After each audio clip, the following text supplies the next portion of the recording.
DIY 教室アコーディオンドアの取り付け方。今回はこの場所にアコーディオンドアを取り付けます。取り付ける部分に下地があることを事前に確認しておきましょう。こちらを使って DIY していきます。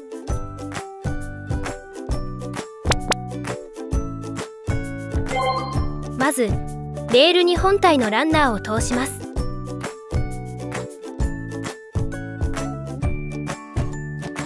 ランナー整列棒を引き抜きましょう。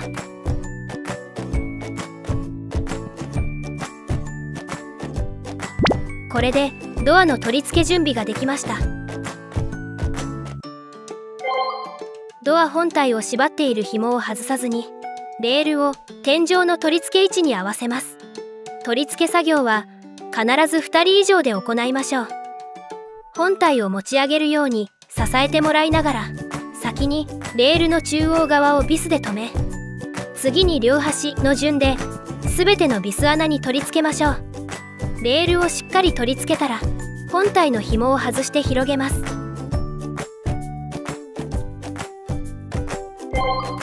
本体のマグネットに位置を合わせてマグネットキャッチをつけ、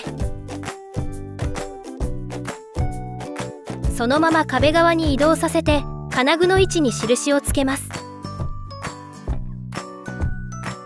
印を目安にマグネットキャッチをビスで固定していきます。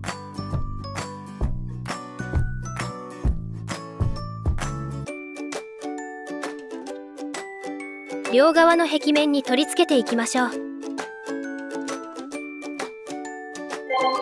ドアの片側を固定する場合はフレーム固定金具を取り付けます。固定したい側の壁面に位置を決めて金具を取り付けます。本体を金具に押し付けてレバーを下げると壁面に固定できます。片開きのドアにオプションの簡易ロックを取り付ける場合、本体にはめ込んである1キメ金具の突起部分を壁面に押し付けるようにして印をつけます。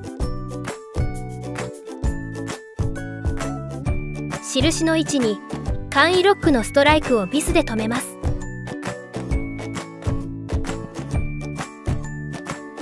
最後に1キメ金具を取り外しましょう。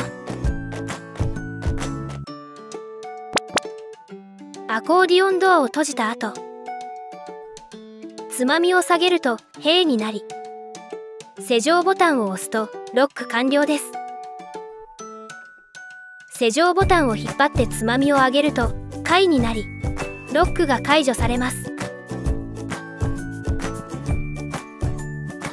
簡単に空間を仕切ることができました。